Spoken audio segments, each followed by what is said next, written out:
మాజీ మంత్రి సీదిరి అప్పలరాజు చేసిన యాక్సిడెంట్ వ్యవహారాన్ని ప్రజల దృష్టి నుంచి మళ్లించేందుకు వైసీపీ అధినేత వైఎస్ జగన్ విశాఖలో పర్యటించారని ఎమ్మెల్యే గణబాబు ఆరోపించారు. తమ ప్రభుత్వ హయాంలో జరిగిన పలు ప్రమాదాల్లో బాధితులను జగన్ పరామర్శించలేదని ఆయన విమర్శించారు. ఇప్పుడు మత్స్యకారులను పరామర్శించే పేరుతో జగన్ రాజకీయ డ్రామా చేస్తున్నారని గణబాబు మండిపడ్డారు. వైసీపీ నేతలు చేస్తున్న రాజకీయాలను ప్రతి పరిణామాన్ని రాష్ట్ర ప్రజలు గమనిస్తున్నారని పేర్కొన్నారు. ప్రజలను తప్పుదోవ పట్టించే ప్రయత్నాలు ఇకపై ఫలించవని ఆయన వ్యాఖ్యానించారు. ఈరోజు జగన్ రెడ్డి గారి విశాఖ పర్యటన ఇది ఒక డైవర్షన్ పాలిటిక్స్ గా భావించవచ్చు. నిన్న ఒక సంఘటన శ్రీకాకుళంలో ఒక బీసీ గొర్రెల కాపరి దానయ్య యాక్సిడెంట్లో చనిపోతే దాన్ని కప్పిపుచ్చుకోవడానికి చేసినటువంటి ప్రయత్నం చూసాం. సకాలంలో గనక వైద్యం అందించి ఉంటే ఆ ప్రాణాలు కాపాడే పరిస్థితి ఉంది. అది వదిలేసి ఆ అబ్బాయికి వైద్యం అందించే ప్రయత్నం చేయడం అనేది చూసాం.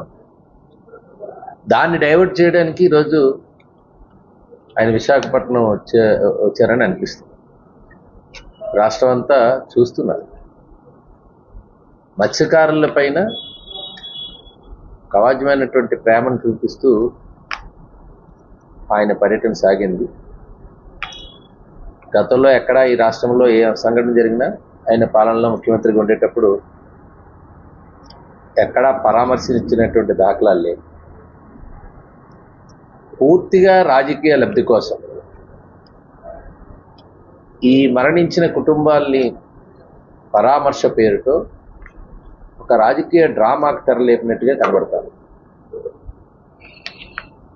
అసలు కూటమి ప్రభుత్వంలోనే మత్స్యకారులకి సంక్షేమానికి పెద్దపీట వేసినటువంటి సంగతి ఒకసారి అందరికీ కూడా గుర్తు చేస్తున్నాం. చేపల వేటకు వెళ్ళి సముద్రంలో ప్రమాదవశాత్తు చనిపోతే ఆ రోజు 10 లక్షలు ఇస్తామని ఆ రోజు అప్పటి ప్రభుత్వం జగన్ డబ్బా కొట్టి మరీ ప్రచారం చేశారు. కనీసం ఆ మొదటి 2 ఏళ్లలో వచ్చినటువంటి క్లైమ్స్ తీసుకుంటే 116 క్లైమ్స్ వస్తే అందులో సగానికి పైగా అంటే 52 మందికి అసలు ఆ క్లైమ్సే ఇవ్వాల. 5 ఏళ్లలో చనిపోయిన వందలాది మంది కుటుంబాలకు పూర్తి స్థాయిలో ఆ 10 లక్షల చొప్పున ఇచ్చేటువంటి పరిహారం అందించుంటే ఆ అధికారికంగా ఉండేటువంటి లెక్కలు ఆ సంఖ్యని దాచిపెట్టి ఉంచారు. అంటే ఇవ్వలేదు కాబట్టి పెట్టలే. ఒక శ్వేతపత్రాన్ని రిలీజ్ చేయమని ఆ రోజు కోరితే అది కూడా ఎంతమంది సముద్రంలోకి వెళ్ళారు, ఎంతమంది ప్రాణాలు కోల్పోయారని ఆ 5 ఏళ్లలో చెప్పలేనటువంటి దౌర్భాగ్య స్థితిలో అప్పటి ప్రభుత్వం ఉండింది.